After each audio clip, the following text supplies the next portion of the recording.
in her, you could keep come and feed us with this knowledge, because it's also part of our personal development that we know how our emotion works and how we can manage our emotion.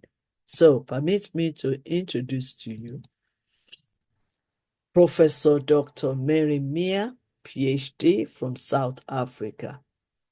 He's an emotional intelligence coach and also a youth mentor and also a lecturer in one of those schools in South Africa. I think at the moment they're doing their exams, which I think is global, because they're also doing some exams here in UK and also in India. So permit me, even though it's the last section, but you have enough time to listen to her, to gain as much as you can gain, so that it's easier for you to work on her assignment. One thing I can guarantee you, if you really work on her assignment, your knowledge of emotions, intelligence will be really be increased, and you will not find it difficult to manage your emotions. So, Professor Dr. Ambassador Mehreen is an ambassador, is a global goodwill ambassador for UN affiliate Y.Y.C.I, USA, holding dual honorary doctorally in humanity, education, and humanitarianism. Through her international and local life coaching, life transformational work in education, various fields of psychology, empowerment, leadership, and holistic training, Mrs. Mia has earned multiple global awards, the world's most influential and iconic leader, as well as the award for Global Academic Excellence Award. You can agree with me that education is not the same anymore. So we need people like Professor Dr. Mary as our mentor, global mentor, to really encouraging us and the students and the way to embrace this change in our education system. Dr. Mary is an NLP master and CBT practitioner, being a transformational mental health wellness advocate globally, who is passionate about empowering of women and children, youth, and humanity. Dr. Mia is the president of Success World Academy, South Africa, vice president of Y.Y.C.I International UK, South Africa, president Chipako International Women's Council, among her many portfolio. She's also international co-author of many books, because I'm sure it's more than one book now on Amazon. So I need to upgrade her profile. She's a lifelong learner and woman of purpose. So on this note, you can read through all that. And like I said, she's got so many assignments for us. So please, let's welcome Professor Dr. Mehreen. And on this note, before she start off, I will quickly want to appreciate Captain Ayari. Thank you for joining us this afternoon. Thank you, Prince. Thank you, Oh, Mommy. okay. Princess Victoria, thank you for joining us this afternoon. Ambassador Toby Oyedemi, thank you so much for joining us this afternoon. Ambassador Rachel ML from Birmingham, UK, thank you, ma'am, for regularly joining us on this journey. Ambassador Basi Mutela, thank you so much for joining us, learning great, Thank you, Ma. doing a great job. Dr. Omotola Shuboali, she's also one of my mentor I can call upon to mentor others. So we are all developing yourself. Yes, they will say that only one person can be a leader, but we are all leaders. So we can learn from one another. So I figure out Dr. Ambassador Omotola's Shoboale's skills, and she's doing fantastic job in mentoring many, many people out there. So she's one of the people, if I don't want to do too much or I want to relax, she's one of my advisory board member and mentor, and I can call upon her to mentor many more youth leaders at any time. We also Thank you. Dr. Fatai Toromade, my great global director. I mean, Dr. Fatai Toromade is a great connector. You know him, you know the world, you know. And the way he will introduce youth to people, I mean, I don't know how he does it. Sometimes I feel like, am I the person or not? He appreciates people a lot and is doing a lot in the work of humanity. I mean, if you see the great connection with, if you feel free, if you want to connect with Dr. Fatai, feel free. He is a very free thinker and a great leader, happily married with a beautiful woman that supported, that is supporting him, and amazing children that are taking their own place. One of them, you really have been trying to bring her to one of our big conference so that she come and dance and sing. But let's just keep praying with me. Keep praying. I'm sure I will be successful one day. I know I will be successful one day. Okay, over to you, because if not, I will just use all your time. Professor Mary Mia from South Africa. You are welcome, ma. Thank you so much, Dr. Queen Elizabeth Luke. It's an honor to be here. And of course, as you can see, I'm not having any hiccup right now. And I'm saying, God Almighty. Yeah. So I've missed being here as well. So I greet everyone in University of Peace with blessings. I do have a lot I'd like to cover. I've actually redone quite a bit of the book so I can summarize everything today. And that way I can send the assignment questions straight after today. That will be an extensive assignment, but it will be a close summary in terms of everything. So that assignment is really going to be key for everyone to complete. Just to do a quick recap, right? We're talking about emotional intelligence, and by now, if you followed it from May up until now, you would know that if you have a heightened sense of how to be intelligent about yourself and your emotions, you will be able to communicate better. So that is the number one key reason we need to always be in touch with ourselves and intelligent about how we're feeling. When we know that, we know how to communicate either how we're feeling or receive what others are feeling, right? That makes it very easy for us to be successful. Ultimately, that's what you want, to be successful as a person, as an individual. And this is why we say emotional intelligence, and I keep teaching this. Once you finish this course, for example, with me, it is not the end all and be all of emotional intelligence. What you're going to learn from this whole episode and from all the other ones that we've done are things that are going to help you long term, because life is going to continuously test your intelligence about yourself. Life is going to continuously send you hurdles and positives, even for you to test yourself. Are you really intelligent about your emotions or not?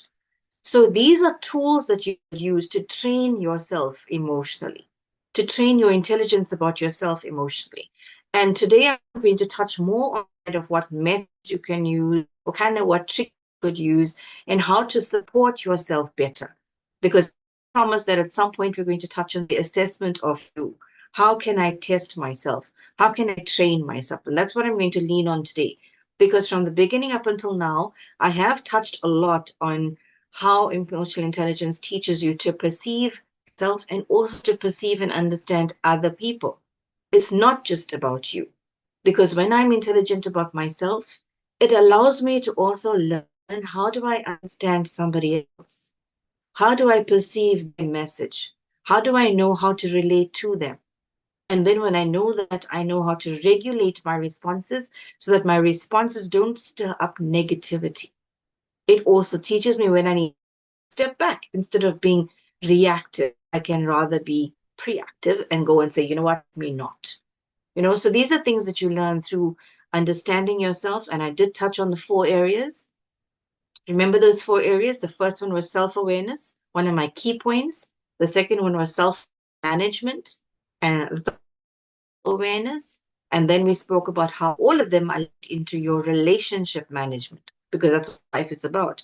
Networking, we're building relationships. This is why it is so key, whether you're at home, in your family, whether you're in your community zones, whether you're at work, this is absolutely vital because it builds your resilience somehow. It gives you that inner level of confidence that I know how to develop myself and how to deal with myself in certain situations. And when I know how to do that, I'm able to motivate me instead of being reliant all the time on outside to validate me, outside to motivate me. We don't need that. When you build yourself up emotionally, you know I can motivate me through what I'm going through. And that becomes your almost efficient level where you know I am efficient enough for me. That's where we're at right now. Remember what I said before, perseverance is key. It's a huge word, but it is important for each one of us to understand. Perception about myself and how I speak to myself, how I perceive myself is automatically linked to how people would perceive me too. If I'm continuously drained and I don't understand me and I'm a mix of emotions, can you imagine what people are perceiving of me? And likewise, you will be able to recognize this in other people too. But how often has it been that you would recognize somebody is in front of you and you feel like this person is really not in tune with themselves? They don't even know what they're saying. They start off with one thing and then they end up saying something else, and it's a rigmarole of what they're trying to say, and you don't get the gist of the conversation. Sometimes we see that in people and we wonder why they like that. Like, I don't even know what they were saying. But here's the thing, you're seeing that in them, but are you able to see it in yourself too? Because when you recognize quick certain senses and certain emotions, certain behavior patterns in others, look first to see how is it that I resonate with that in somebody else so quickly. It could be that I'm not that way now, but I was that way at some point. That is why it's easy for me to recognize it in somebody else. This is what being intelligent about yourself teaches you. I'm so intelligent, I'm smart about me that I can see sometimes me in others. And when you develop yourself and you grow through those difficult moments, you see those difficult moments in other people and you are then able to even help them. Sometimes without them even knowing you're helping them. And this is the key part about trying to be the better you. Because the better you is not about I'm in competition with the next. The better you is about trying to build the next. And that's what we want in humanity. Build each other and live from learning together. This is where the emotional intelligence portion comes in. Those 4 concepts I spoke about, the self-awareness I said is my number one. Why? Because, and I'm saying it again, if I'm aware of me, then I don't know what needs to change. If I'm not aware of how I'm feeling, then I won't know how I'm feeling. If I'm not aware there's something negative about me that needs to shift, I won't know what needs to be done to do that. And because I'm not aware of anything about me, I'm going to constantly seek outside of me to make me feel whole. And that's what we don't want. We need to be holistically well for who I am. Therefore, when I'm aware of myself, I'm even aware honestly about what's wrong with me. I want to make it right. It will make it so much easier for you to be aware of other people as well. And when I'm aware, when I'm consciously present, and I'm aware of myself in situations, I will be so incumbent to be able to know how to deal with somebody else properly without the emotions rising. I am more in control of things than things being in control of me, simply because I'm aware. So self-awareness is key because self-awareness is very directly linked to how you will be emotionally aware. And that means I'm able to recognize, I'm able to interpret my feelings and others in the present moment. I don't have to wait for it. I'm able to recognize it now. And this is why, again, I'm going to reiterate that it's only with practice that this becomes better. So it's not about now that you are resonating what I'm saying right now, so you know this is you. No, it's about how every day you grow with this, that you start to learn more about yourself and easily start to recognize this amongst other people. It takes practice. This is a journey of being intelligent about yourself. So the self-awareness is very directly linked to you being emotionally aware. And when you do that, there's a concept of self-reflection. I'm not able to be aware of me if I can't reflect about myself. Remember this. I need to reflect about me where I can analyze myself, I can analyze my emotions, I can analyze my actions. I can even go back in my past, not get stuck there, but I can go back in my past where I can analyze myself to learn new traits about how can I get deeper insights about myself. If I go back to an example of something that happened in my life, let me go back there and see, did I do this correctly? Was my reaction to someone else who maybe we had an argument at some, was my reaction good? Was my reaction something I could have rather tweeted or changed? And then learn from that and motivate you, because now you've reflected on that moment. We're not going to get stuck there. We're going to move on now. And now that I'm intelligent about myself, how would I reflect to change that now? If that same scenario had to be now, what would I do differently? And that's how you build yourself so that tomorrow, when the same scenario ever has to happen, you know you're not going to create the same behavior pattern anymore. And when I'm able to reflect so positively about even the negative portions of me, I'm able to really do an assessment of myself realistically. That realistic self-assessment is when you evaluate yourself objectively, honestly. Because remember, and Queen Elizabeth knows this, as a mentor to so many, even to myself, I can go to Dr. Queen Elizabeth Lucas and I can tell her a whole rundown of my own stories. But as my mentor, she would be able to suss out and see, am I actually really being honest enough? Because that doesn't really come, sit well with my personality, for example. And the same with you. You cannot be able to become intelligent about you if you are not going to be honest with you. So when you want to do your self-assessment and your self-reflection, be honest with yourself, because otherwise this is a game and it's not going to win for you. This is about you. And you owe it to yourself, because your realistic self-assessment will lead for you to become self-confident. When I assess myself, when I reflect on my past and something that happened, and I work towards it so that I'm assessing myself right now, and I know that this about me needs to change and shift, I am building a confidence within myself that makes me feel like I got this. And that makes me truly authentic in who I'm becoming. It makes me kind of attached to my value. And that is my internal self-awareness answers the question of, what am I feeling? How am I reacting? How should I react to situations? How do other people see me? As much as we try and say other people's opinion might not matter, it does. Because you need to be your reflection of you to other people. We don't need other people to validate who we are, but we do need our true being of who we are to be what is perceived by other people.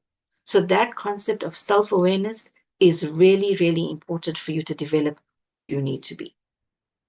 Now, in summary, if I am aware of myself, and if all those things I just spoke about with the self-reflection and the management and the assessment of me works, then the self-management becomes so key for you to learn, how do I motivate myself?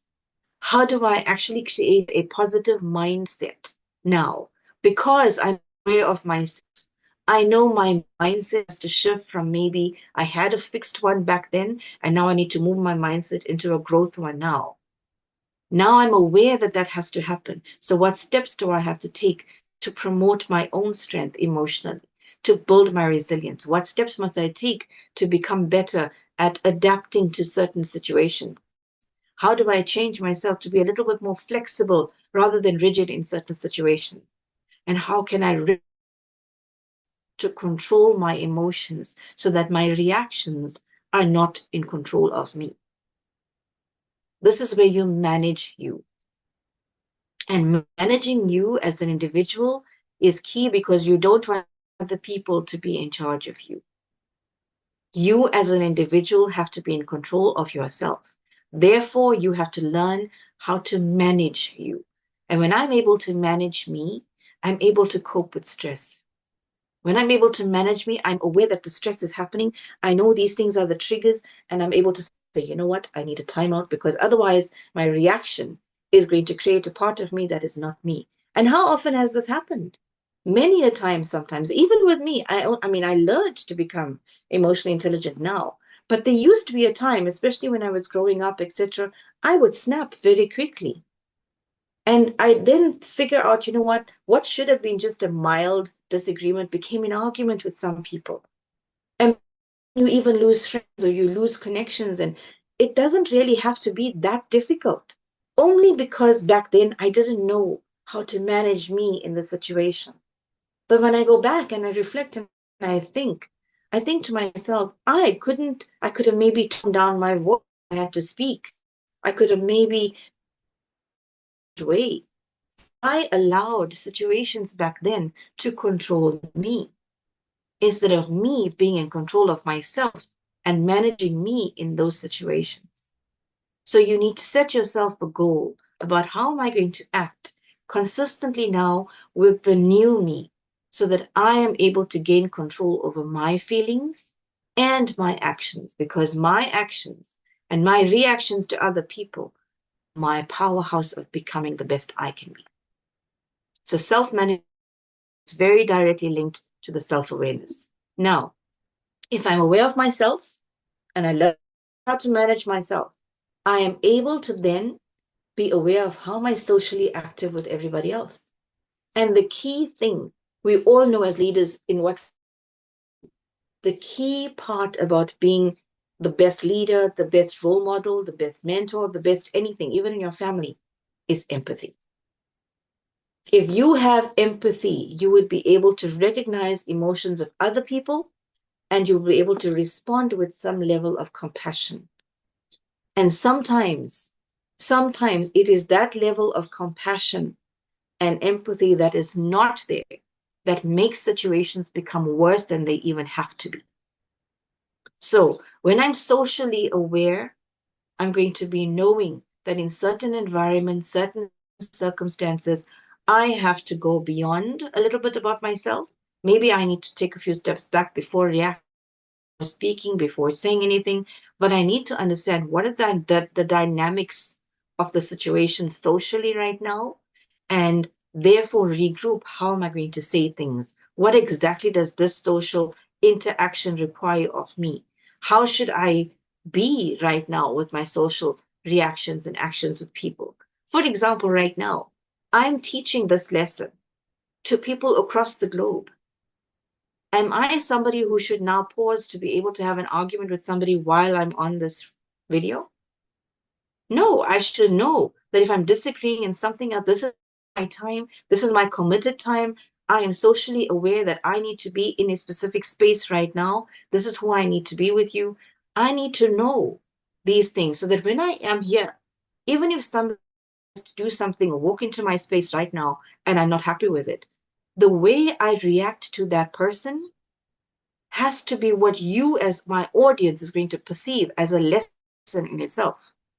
Because as a leader in the field of what I'm trying to teach you, I have to lead by example. People will watch you wherever you go, especially if you're a leader in an organization or a leader in what you do. They're going to watch your every move. They're going to watch your every action. They're going to watch your reaction. Your children around you will do the same.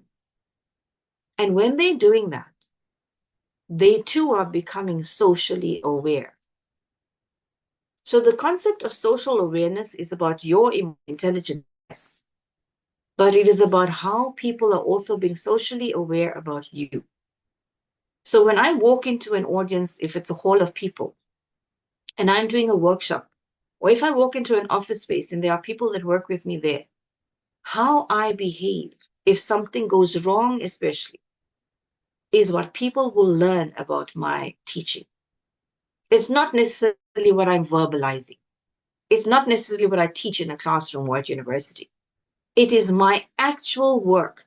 It is when they see that somebody is doing something wrong in front of me, people will wait to see how am I going to react to that person. And how I react to that person becomes the biggest lesson I will teach to people that are watching me. So soul awareness is not just about how I am aware of myself. So it is about what when other people are watching me socially. That makes you completely holistically intelligent about yourself, because then you're understanding your role. What role am I playing? And the answer to everything is about your interpersonal relationships, how you promote yourself in a team, how you promote yourself with us at home. These things enable us to better kind of meet whatever expectation we set for ourselves. But it's important because it also meets the expectation others have of us. And it's important because, especially when we want to grow who we are, honesty is the best policy. And I need to know these things about myself socially. Now, if I'm aware of myself, if I am able to manage myself and I'm socially aware of me, then I'm going to be really equipped to manage my relationships, which is the fourth concept. And when I manage my relationships well, if I have a relationship with everybody on the platform right now, and if we manage our relationship well, is there not a possibility then that we would network to influence each other positively, where we help each other grow, where if I walk into a room and I'm giving a lecture, and yet because I'm managing a relationship with the people that are in my audience so well, we're all able to learn from each other. I am giving you this lecture now, yes. I learn from every one of some of the questions you asked me. I learn from every other lecturer throughout these courses. That also helps to shape the interactions we all have. Because when we're able to influence each other positively, what does that mean? It means I'm able to want to learn more. You cannot sit back and assume, as somebody in this world today, I know everything. Because none of us know. You don't. I don't. I don't think anyone who's a leader in their right frame of mind will ever sit back and say, I know it all. All of us want to keep learning, and we keep learning from each other. That humility, that's being humble, that's knowing that I can keep learning from somebody else. I learn from even my students. Because some of the insights my students would have on what I teach helps me to relook at certain things that I'm teaching.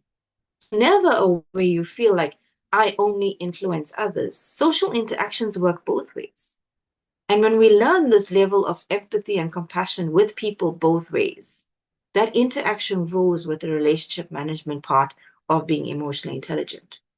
That's when the coaching and the mentoring becomes more effective, and the coaching and mentoring actually becomes more positive because of knowing how to manage the bond, where you can agree to disagree. When my mentor, for example, can say to me, I'm not happy with how you said this. And I don't take that personally. I take that criticism as is going to help me benefit me. So when somebody's pointing out something that is wrong about you, even if it's somebody who works for you or one of your clients or whatever, points at something about you that you are doing wrong that you're not happy with, are you somebody who's going to take it personally and not like that person anymore? Open criticism helps us to develop the relationship even better. We must be able to, as leaders, especially of this world, take the criticism and let it help us to grow. You will be able to determine when you are in tune with yourself and intelligent about you, you will be able to determine whether the criticism somebody is giving you is actually necessary or not. You don't have to argue the point to defend it, but you will know you well enough because you are aware of you to know whether that criticism is actually jealousy or whether the criticism is actually necessary. But you have to be so in tune with yourself to know it would help you. And remember, when I'm able to build my relationship with people and manage those relationships well, I'm able to work with a team. I'm able to deal with management of conflict that might happen. I'm able to resolve issues with people. So if I'm in a social environment Am I able to navigate myself properly? Or am I scared to speak my mind? Am I scared to be voiced because I'm scared of reactions of people? And that means I need to learn how to exert my influence in a more positive way. But emotional intelligence is going to help you to build your relationships. It's going to help you find solutions to the problems. But not just that, it helps you to identify what the problems are and what are my solutions that will work for me as well as those around me. Whether it's professional, whether it's personal. Those 4 steps and the examples I give you so necessary to become your foundation for why emotional intelligence is so important. Some people would say this is drama. It's all dramatic. It's not.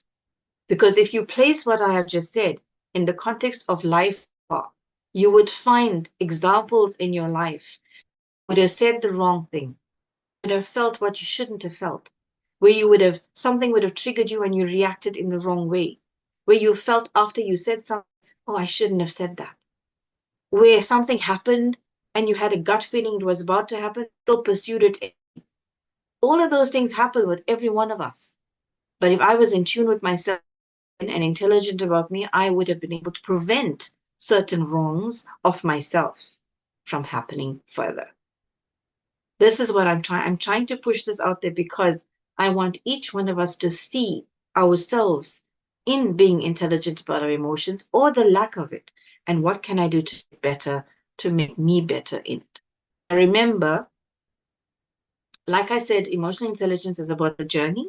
It's a process. It doesn't just end because the lecture ends today. It's going to continue. It continues how? With practice. It continues with training. It continues with development. And this is about you as a self. How do I train this? What do I do? These things I'm going to touch on now. I'm going to give you some tips about certain things. But remember, your emotional intelligence, how intelligent you are about yourself, I can't even assess each of you. You have to be honest enough to do that assessment yourself. So one of the key things I'm going to send to Professor Dr. Queen Elizabeth Lucas to send to everyone is a few questions of an assessment. This is something you're not going to give back.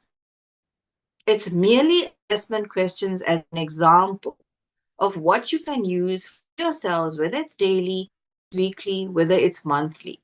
But it is your 5 questions of assessment of you. Okay? If you want to send it back to me, you're welcome to, and I will help you in how you assess you. 5 questions is something that you would take for years. If there's something going on with you, go and take a 2-minute breather, run into the bathroom if you need to. Take out this piece of paper. Wait, let me just check these questions, and then learn how to develop yourself. But are the 5 key questions about how to assess you in any given situation. Okay, so I'm not going to do it now. I want it to be your kind of test for you. It's your assessment for you, and that's going to come a bit lecture. Thank you so much for the comment. So we're going to do that, but I'm going to send it to you via MEM, and you're going to do it on your own. Emotional intelligence and how to train. Okay, this is the part everybody's been asking for. What do I do if I want to be self-aware? How do I start about my reflection of myself? These are things that are, so these are steps that I'm going to give you with some realistic examples that you can see yourself or see other people in, and then you can learn, you know, how do I do these things? Okay. Step, remember, to you is to be in awareness space of understanding yourself, but understanding your emotions through understanding yourself. And the number 1 tip for you being aware of yourself is, like I said, the self-reflection. Self-reflection is when I can actually look back, like I said, ask the what, not the why. And I write it down if you have to. Ask what, but not why. Let me explain. If I had to think of an example that I'm going to reflect on back then in my life, and like I said, we're not going to get stuck there, right? We're using this to reflect. An example of something that happened really bad, an argument that happened that cost me a very good friend, for example, hypothetical example. And if I'm going to ask the question, why did it happen? Why did she say that? Why did I say that? Why did the people do this? The constant whys are a whirlwind of circles with no answers. Because I can't go back there. So we're going to go with why and why and why, and there's not going to be an answer to give it closure. But if I'm looking at myself only in that reflection, and if I ask, why did I say that? The why becomes more for what? What contributed to my saying that? Change the why to a what. So ask what, not why. What triggered me behave in that way? What triggered me to say what I said?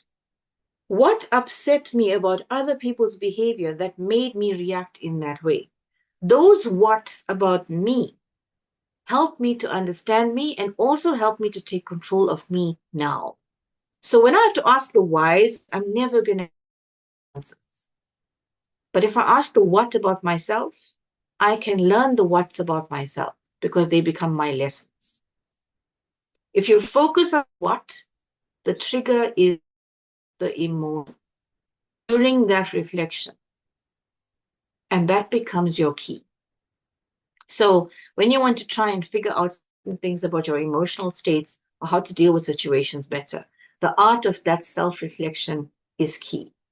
The asking of the be honest with yourself. When you are doing the what, be honest with yourself how to answer. If you want to write it down, write down your thoughts and your feelings, but maintain that there is a routine of you doing these things. Because through it, you will see patterns maybe of your behavior that you can shift and change. Because remember, through life, in every role that you've played, whether it was a little girl or boy, as you grew up into teenagehood, into adulthood, every phase you reacted to things differently. Think of a scenario of you with someone or you in a specific space. If you were the child, how would you have acted or reacted? If you were an adolescent, how would you have acted? As an adult, how would you react? And right now, how would you do it? A simple test of those 4 things will show you your growth pattern. From a child right up until this point, the same example, the same scenario. What have you done differently? And if you are somebody now who's going to say, I reacted like this then, and I think I do the same, have you grown? That's the question. Have you? And it's key for us to know these things because we keep teaching people to journal. We keep teaching people to write down things. It is very important, yes. But journaling is also about you being honest. Journaling is not just writing down a theory. Journaling is not writing down about other people. Journaling is writing down that, you know what, today I overreacted when somebody did this. Journaling is when I'm being real about, I was driving today and this driver really irritated me and I shouldn't have been irritated. The reality check about you is what journaling is about. And then you convert the negatives of your day into what am I actually grateful for? I hated that I reacted and overreacted with the driver who was driving too slowly, but I'm kind of grateful that I got there safely anyway. So you journal the bad stuff about you and you convert it into being the positive. What have you now done emotionally? You've taken what was a difficult emotion to have dealt with in the day, which is your anger and rage, and you've converted it into something that was gratitude driven. What happens when you wake up the next day? You're not carrying the negative of that emotion of the rage and the traffic anymore. So when you get in the car to drive again, you're not carrying that with you. You've actually converted it, so it's gone.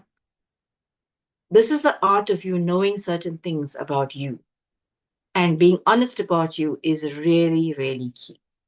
Which leads into another point of when I want to develop self-awareness. Many of us want to learn about ourselves, but we don't really know ourselves well enough to learn.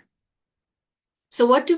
We go and we ask people that know us for many years about us. Now, when I have to do that and I have to go to 10 people to ask them about me, how am I going to know whether their answers are honest about me? Are you going to really rely on 10 people's answers about you to know you? But, will those 10 people be able to tell you things about you they don't like? Yes, they would be able to give you feedback on you, on things that they don't like. It's actually a very sad thing about humanity right now. But if I go to 10 people won't be able to tell me too many good things. But those 10 people will be able to tell me lots of things that they don't like about me or they think I need to change.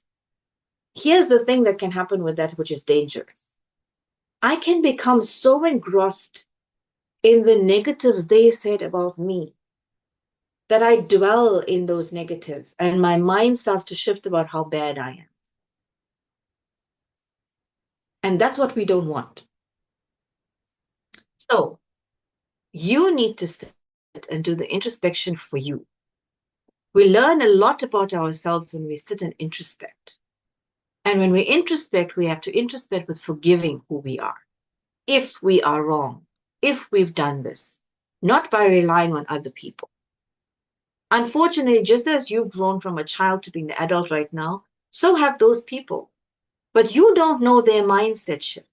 You don't know their heart right now. You don't know the levels of empathy and compassion people have.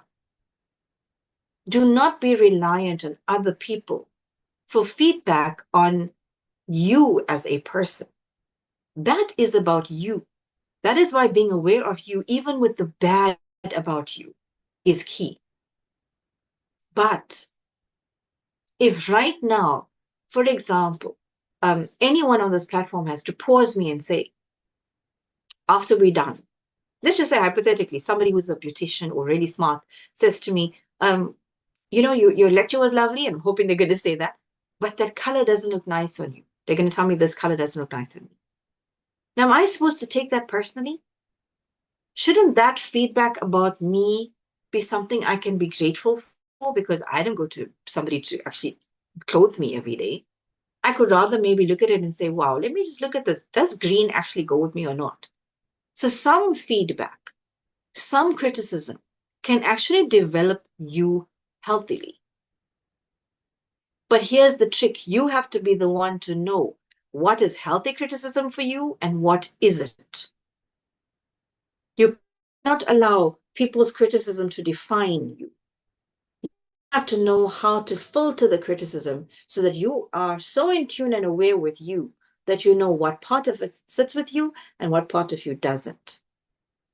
So when you have to do assessments on yourself, you can compare your own assessment with an external one. For example, when I'm going to, one of the things I'm always talking about is education. I'm very for education. Education is my number one. And one of the things I find, and I say it outwardly even to my government here, is parents seem to want to rate their children based on a report card.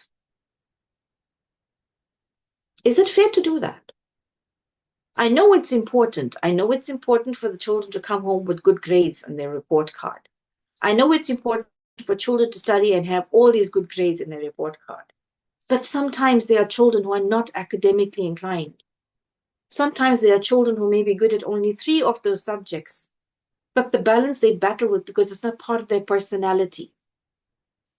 So when a teacher has to go to a parent and say to a parent, your child doesn't do well in these subjects because it doesn't sit well with them. Can we not move them to do something more practical or technical or skill orientated? Because that's where their talent lies. The parent can do one of 2 things. The parent can either take that criticism or feedback from the teacher and help the child to boost those results by changing the subjects, or the parent becomes defensive and says, no, my child is good at it as you as the teacher is not teaching properly. My child does not do that. My child needs to do it. Now, this is where the problem comes in, is when we don't know when to take the feedback positively, the assessments positively or not.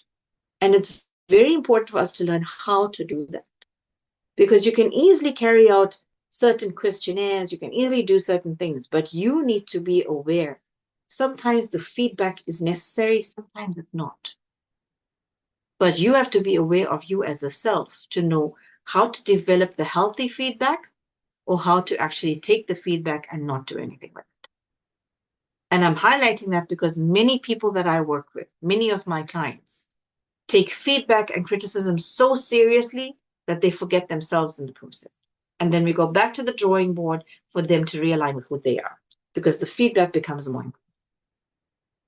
Okay, now we're moving on to the self-management part, the tips that you can take for this one. To help you with self-management, I'm going to use this idea of stress. Stress is something that's everywhere, okay? All of us are feeling it, but keeping calm in a stressful situation is almost like an art in itself. I always say that. And people very often now tell me, how do you do that? Like, it's such a hectic situation. How are you staying calm? It took practice, but it took certain techniques that are going to help us how to keep the cool head without having to be impulsive with what we say, impulsive with what we're doing.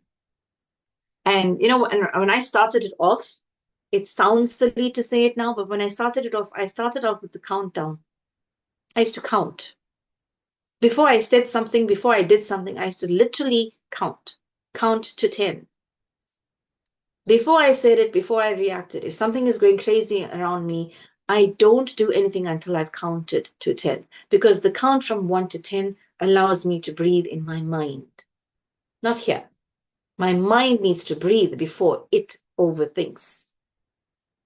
Another way that you can actually stop from overreacting and try to manage yourself in situations is to move away from the area of the problem. So, for example, if we're having an argument or somebody is telling you something that you don't like right now, I always just use this as an example.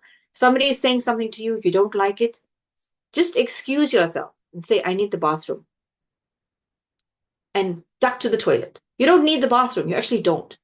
But you're taking yourself away by changing that environment to not be in front of that person anymore for like 2 minutes.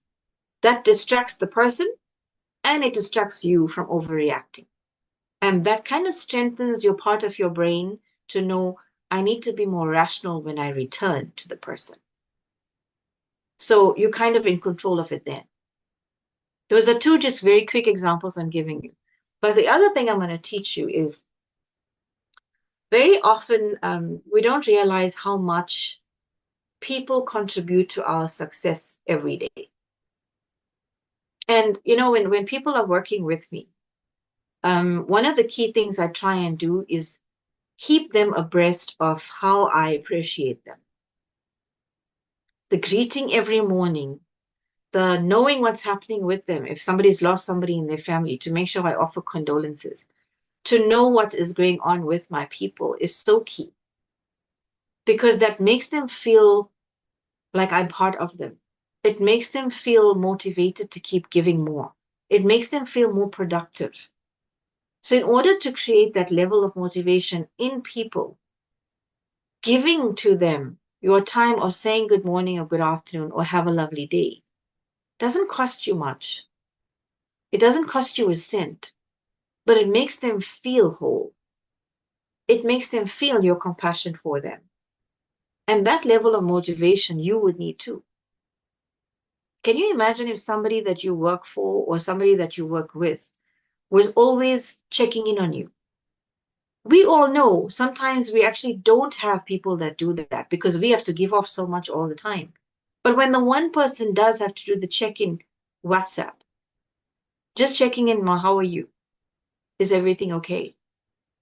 You don't need anything. You don't want anything, but just the feeling of somebody cared enough to send you that makes you feel motivated to keep going. It makes you establish a habit of, I appreciate people, therefore I will give off more. But when I see that emotion happening with me, it's a trigger. Sometimes I'm having a bad day. It's been a really draining day. I saw a child who was suicidal this morning. My next child that I saw was going through something difficult in a divorced home. My next parent that I saw had just lost their child, so they're grieving somebody. And it's been a really draining day. And then I walk into my home and I got to put on the face of absolute everything's okay because I have my daughter to see. I have my elder mom to see. So I put on the face of everything's fine when I get home. And in my alone time, suddenly I pick up my phone and I see somebody saying, "Hi, ma'am, thank you so much for today. I really feel so positive now." What has that just done to me? What is that message I just read from somebody who appreciated me and what I did for them in that day? What has that done for me? Here's the thing that happened. I had the emotional drainage of the entire day happen. And I walked in to my home and I ignored the emotion drain, but I had to keep going because things have to keep happening. And then I saw the message of appreciation from a child who I just saved. What did that do to my emotion? It wasn't drained anymore. It was brought up. So these are little triggers that are there, but these are triggers you have to be aware of. And then you know how to manage yourself when these things happen even more. And I'm giving you these examples because these are things I have been through. So they're not just textbook examples, they're examples of what I have gone through. When I go through things, for example, when I go through these things, and I'm using me as an example, this is how I develop the growth mindset. Because I'm not so fixed on a specific space only. I cannot allow that to happen, especially in my profession. If I'm seeing people consecutively throughout the day as clients who have issues and I have to help them through them, I cannot be fixated in my mindset with each one. I have to develop a growth mindset because this is a lifelong journey we're on. And it is so worth it to have the growth mindset because people who have that growth mindset, they see the challenges, for example, they see it as opportunities. That's window of opportunity right there. How am I going to get better at what I do? Every obstacle is temporary. Nothing is fixed and nothing is never going to be something I can deal with. I can deal with anything. So they even say yes to challenges. I do that. Challenging myself becomes my goal. I want to be better all the time. Because when I do that, I'm actually promoting my own sense of resilience. I promote me being flexible to change, not being stagnant in one space and stuck. I'm open to new circumstance. And, when something is uncertain, I'm able to see how am I feeling about this uncertainty? What are my risks? Let me define risks, pros and cons, and I learn the ways of how to work with these things. But that helps me to manage me. So the self-management becomes how I take control of me through all of these different options. When we move on to the fourth concept, the tips here, and this is social awareness, right? Remember, social awareness is about the social aspect, people. But my key thing I noticed about people is people hardly ever listen. People react very quickly. They react very quickly, but they hardly ever listen. It's like I hear you in order to react to you, but I don't listen to what you're saying. So the intention behind really wanting to understand other people would be that I need to listen to them. But now convert that to you as an individual.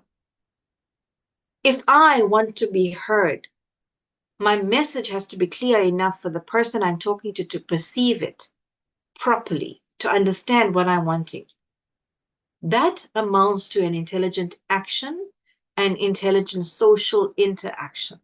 Because through that, we're able to do a proper interaction with each other.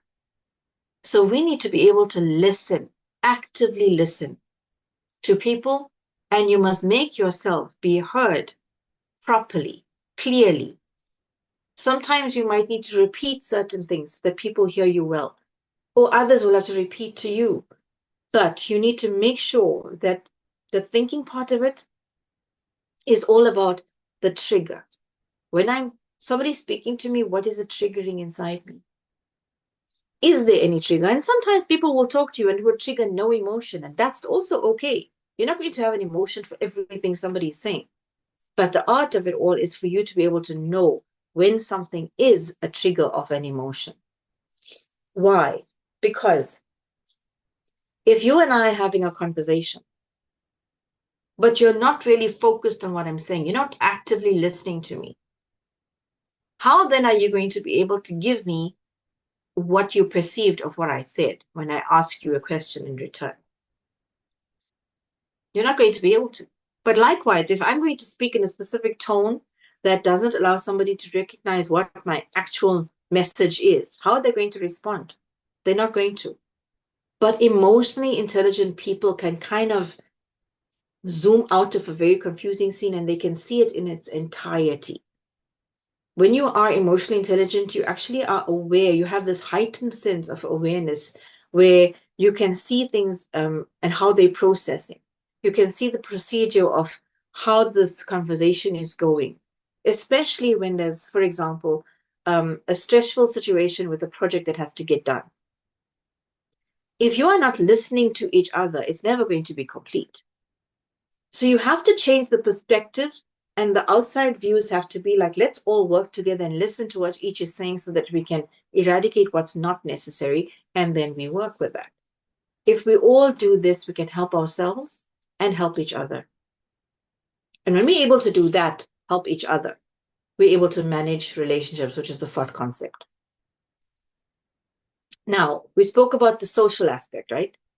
And I said to you, if I'm able to be aware of me, I'm able to manage me. And when I'm able to manage me, I'm able to socially manage me. And when I'm able to socially manage me, socially managing me means I am able to manage my relationships better. Now, the tip for this one, to manage my relationships better, please don't forget what I said just before. I said to you that we have to be actively listening. It's very closely linked to this one.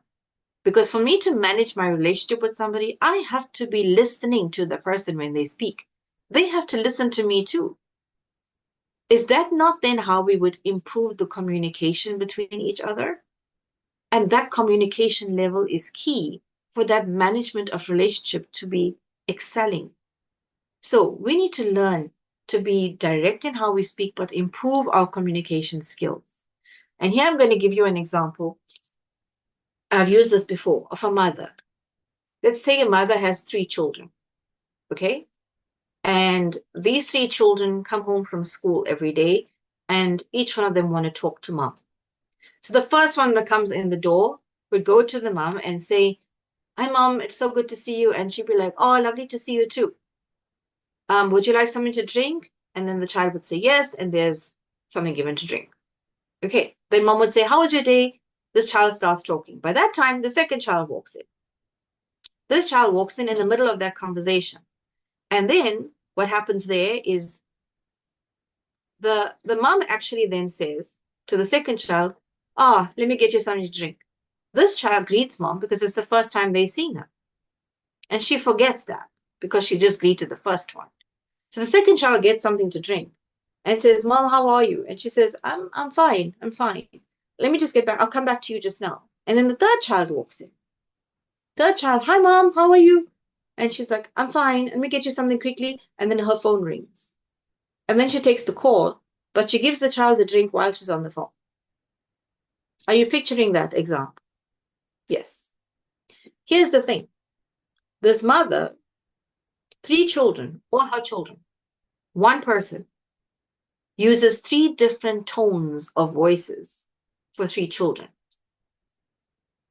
3 different tones of voices. So she's speaking to all of them, but her tone of voice gives each one of them a different perception of her. Yes, it is still our mother. But to the first child who walked in the door, "Mom loves me. Mom has time for me." For the second child who walked in the door, "Mom is here, but you know what? It's fine. She's mom." For that third child who walked in the door, what is the perception the third child has? The third child starts to feel, why does everybody else get treated better than me? You know what? It's fine. Can we see that in the example I gave you?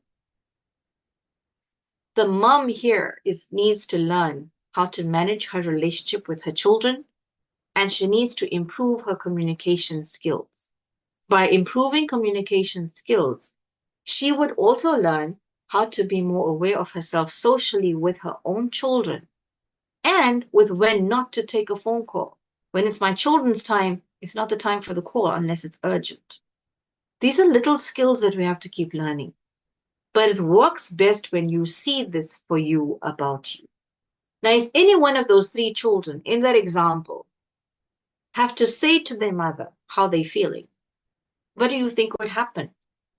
That mom would not take too nicely to 2 children telling her she's not being nice, because she's just given them a meal. She's just given them something to drink. She's just cleaned that whole house. So she's not seeing that she's done anything wrong. This is where it's so important for us to be aware of what is happening with us, about us, and around us. So improving communication skills will help you to manage your relationships. When you are able to do that, you would be open then, as that mother in the example, to those children talking to you even about you. And you will grow together and learn how to solve the problem. You will learn that conflict resolution skill to be able to make you a better leader in your home. So in essence, what I've done now is I have taught you every one of those concepts, but with real life examples. I've given you tips on each one. Why? Because if you train yourself to become intelligent about your emotions, I promise you it pays off. And I'm not just saying that because it's my course. I'm saying that because I know it. I learned it, and I keep learning more about it. And the more I learn about myself, the more I'm better equipped to help other people. And remember the 3 basic learnings that I kind of summarized today about emotional intelligence, okay? The first thing is, it is so crucial for successful communication, for interpersonal relationships, and for you to be able to collaborate with people. It's so important. This is where emotional intelligence becomes your key. I also summarized for you, and I told you it is made up of 4 concepts. It is the self-management, self-awareness, social awareness, and relationship management. And I also told you that emotional intelligence is something that is ongoing. The practical methods that you will use for yourself, you train yourself every day. So with all these tips, I'm sure you will be able to take it forward as an individual to help yourself with your own emotional intelligence, but also help others around you. Remember that when you're trying to benefit you, you're not being selfish. You're actually doing justice to people around you too. So when I'm becoming intelligent about me, it's not something selfish, because automatically when I am good enough about me, I'm aware about myself, the people around me would benefit from the best of me too. So why not do it for yourself? So I'm going to stop there. This is my absolute summary of everything that I wanted to teach you. I'm going to send through to Professor Dr. Queen Elizabeth Lucas the intensive assignment. This is going to be a 7-question assignment. It is very extensive, very intensive, and I'd like everyone who wants to get through this course to please take time to answer them diligently. And I'm also going to send through that 5-question assessment that each one of you can do on your own, or you can send it to me if you'd like, and that would be where you would learn more. But like I said to you, everything about anything regarding you is in your control. If you have to lose control of you, then you're giving the power of you to other people. You're giving the power of you to the situations at hand. And situations will keep happening. People will keep happening. Things will keep going wrong, unfortunately. But how you take control of everything around you becomes your key to you growing through them. This is the art of you being emotionally intelligent.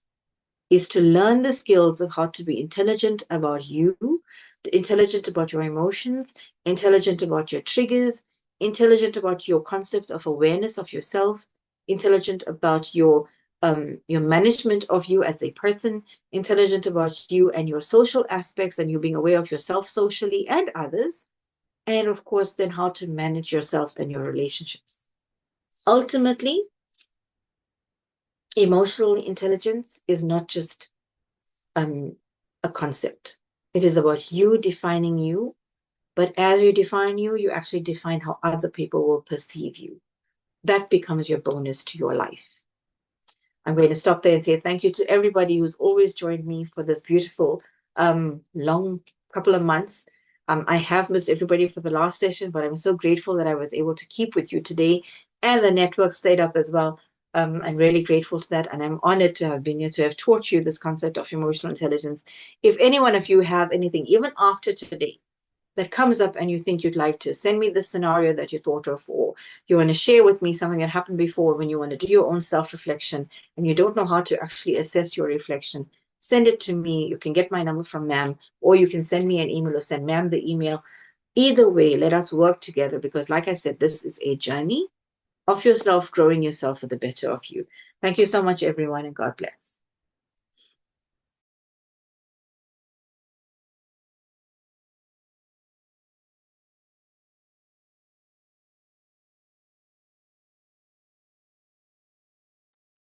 Okay, I am still here. I haven't gone anywhere. I just wanted to get some water quickly. But if anyone has any questions, you're also welcome to ask now.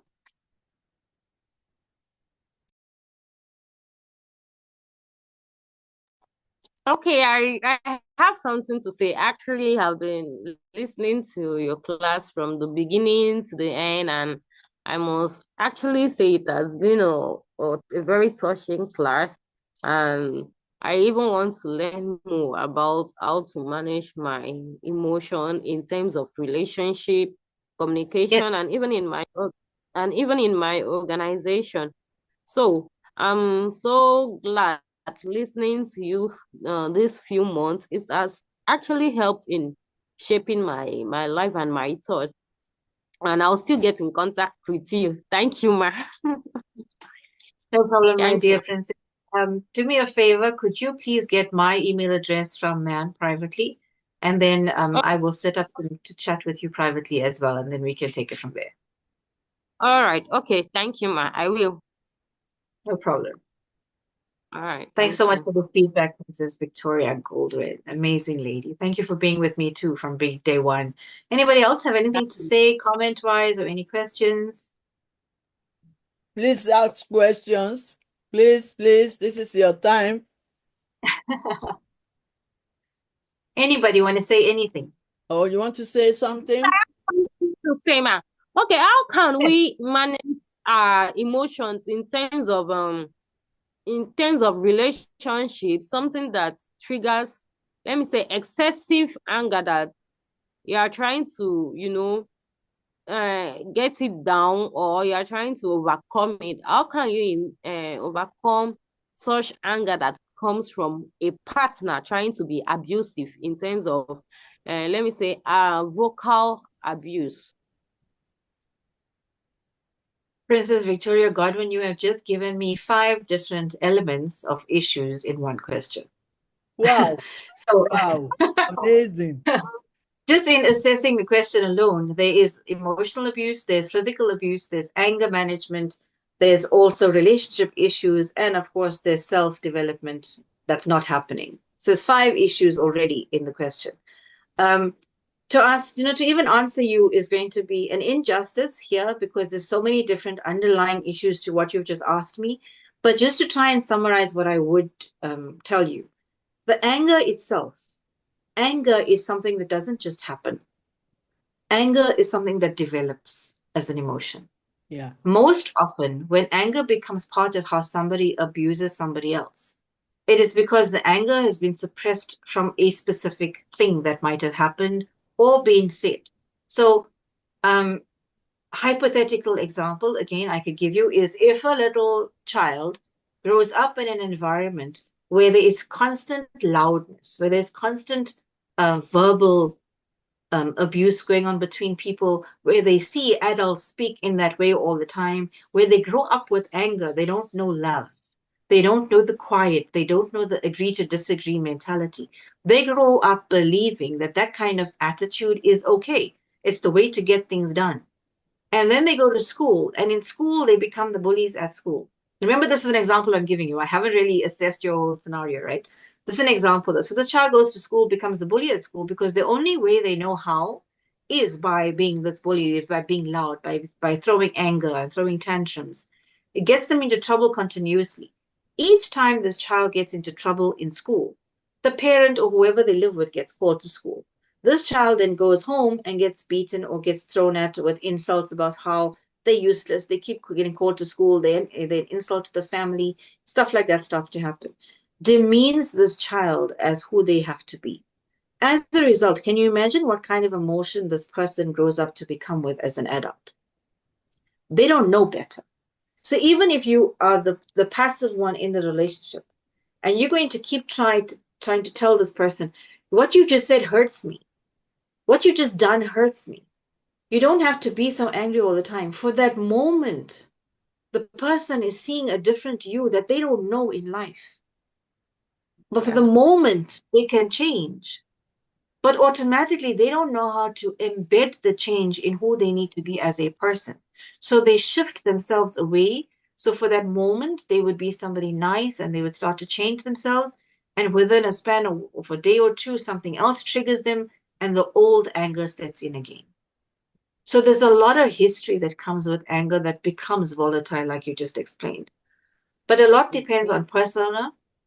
A lot depends on you as the person who's in that relationship with the person. Why would you keep being with somebody who's not giving you anything? Most often, and I would say this outwardly, women, for example, they stick with being with a male partner like that, or men tend to sit with women who are like that purely because they feel they can change the person. They want to be the mommy in the relationship. They want to be the dad in the relationship. They want to try and give the person what is missing.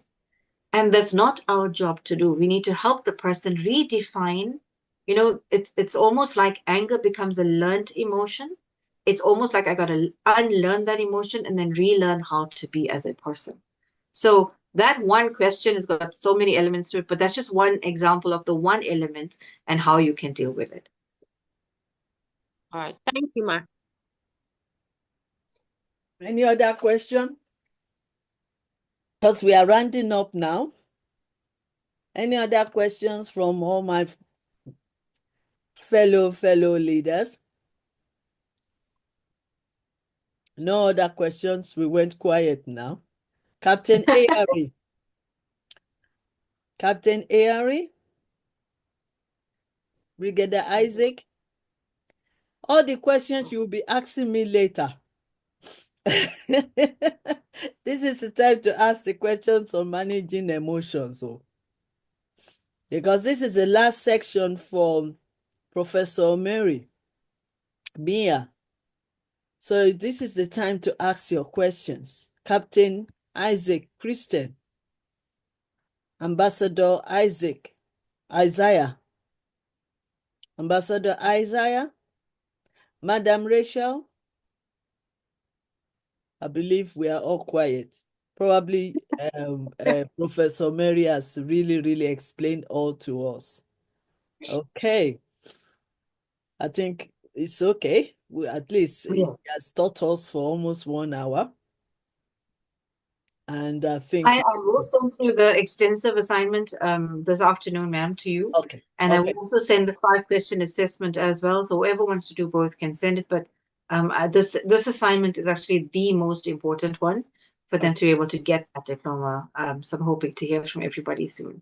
Yeah. If anybody would like to just comment on today's lecture, that too is welcome. You don't have to ask me anything. You can comment. You can comment on today's section if you can. Captain Ayari, and I can see you've opened your camera. Maybe you want to say something. You can also comment if you want to comment so that we can round up today's program. Professor Mary, if you have any notes, any assignments, notes, anything that can help us, so that I'm going to send it. Yes, please, so that we can really get some more information on that. So that will be helpful as well. Okay, I believe that no one has anything else to say. So on behalf of Appleton Private University, Spain and UK, and on behalf of Y.Y.C.I International, which you are also part of us, you are the Vice President of South Africa, Y.Y.C.I, You are also the advisory board member of Y.Y.C.I International. So, but on this occasion that you have really, really worked with us for 3 months, we want to say thank you so much. We really Oh, appreciate your thank you, time. ma'am. And you know, Greetings to you, Brigadier General Dr. Ambassador Comrade Isaac Christian. Lovely to see you again, sir. yes, he's looking serious these days. Yes. Today is Friday. He's not putting on his uniform, probably. Today is his resting day. But I haven't heard anything from him. So can you say something quickly? Ambassador Isaac Christian, we want to hear from you. You can hear us, but we can't hear you. You're nodding your head. You want to say something quickly? You are just Dr. smiling. Isaac, do you have any comments? Any comment? Yeah, okay. All right. Can't hear you. We can't hear you. No, we can't hear you. Fine, I'm on transit. Okay. He's on transit. Okay. That's fine. Okay. Yeah, so this is where we will end our program for today. Thank you so much, Professor Mehreen from South Africa, for your valuable, resourceful information you've shared with us this morning stroke this afternoon. And you know, I can call upon you whenever we are doing another one. But Yes, please. another one will be next year. Yes. God. And our big events, everybody will involve, because that one is just our transformational leadership conference in September, where we'll be doing double, triple. That day we will be doing our Thanksgiving, 5th year Thanksgiving of Y.Y.C.I International. It will always be the very weekend as well that we'll be doing the graduation of this diploma. And also it will be an award day. You know, we Y.Y.C.I, we don't give award every day. It's only once in a year. So we're going to be doing the award day and then reassuring, restructuring, and also reappointing the new ones that are joining us. And it's going to be a graduation day. So it's going to be an amazing day. Probably I might be doing one thing or the other together with it. So that will be in September. So what we're going to do, Professor Mary, just to let you know, we're supposed to do the graduation in August, but we've postponed it till September. The real reason is that one or two of our leaders also are involving in a physical event in Kigali and other places. So we give them room to focus on their event. But while they are focusing on their event in August, we are going to give everyone that has really committed to this program, especially those that have done amazing job with their assignment. So we're going to give them one dissertation topic. So they're going to combine all the modules together to answer that. And then they have a month. Nobody's going to interfere with them. Nobody's doing any program. They're going to work on their dissertation. And before the end of August, they need to submit their dissertation.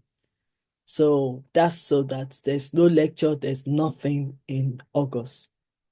So by the time we collect all their dissertation, if it's only 5 people or 10 people or 1 person, that will be great for them, because we're going to publish it for them if they do it.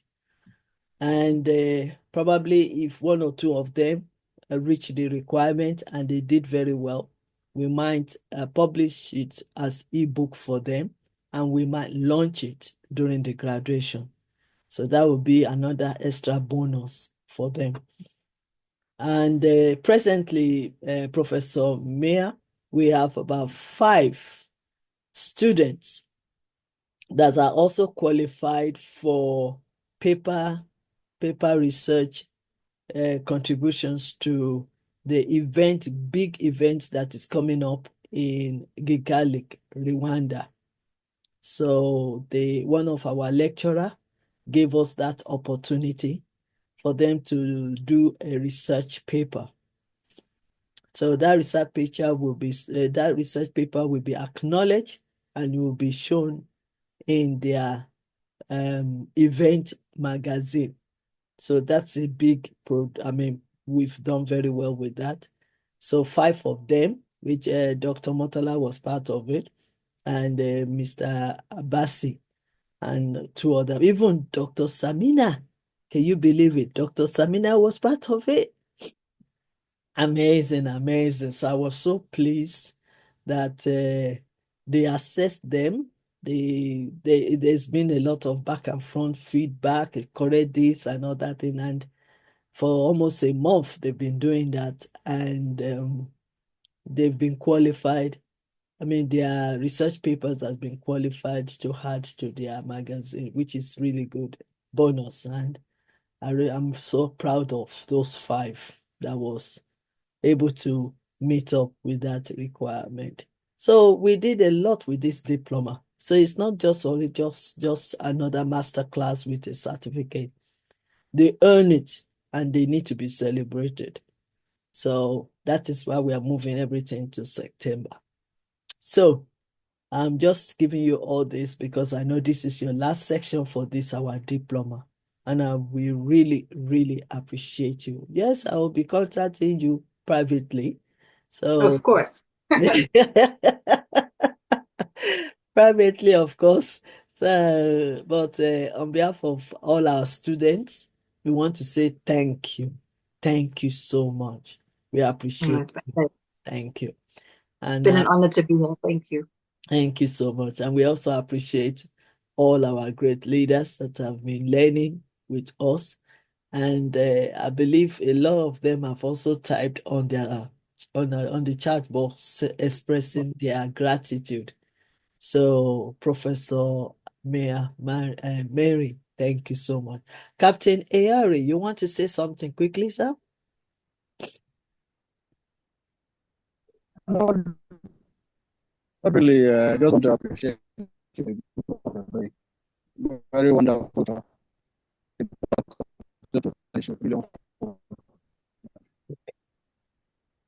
Okay, he's showing us his appreciation. Thank you so much, Captain Ayari. On this note, we want to end our program for today so that we can record quickly, or maybe we record when we come back. And then I want to say, enjoy your weekends. You've all worked hard. Princess Victoria Godwin, thank you. Ambassador Isaiah, thank you. Ambassador Rachel, thank you so much. Captain Airy and also Commander Isaac Christian. Once again, Professor Mary, thank you so much. Thank you, ma'am.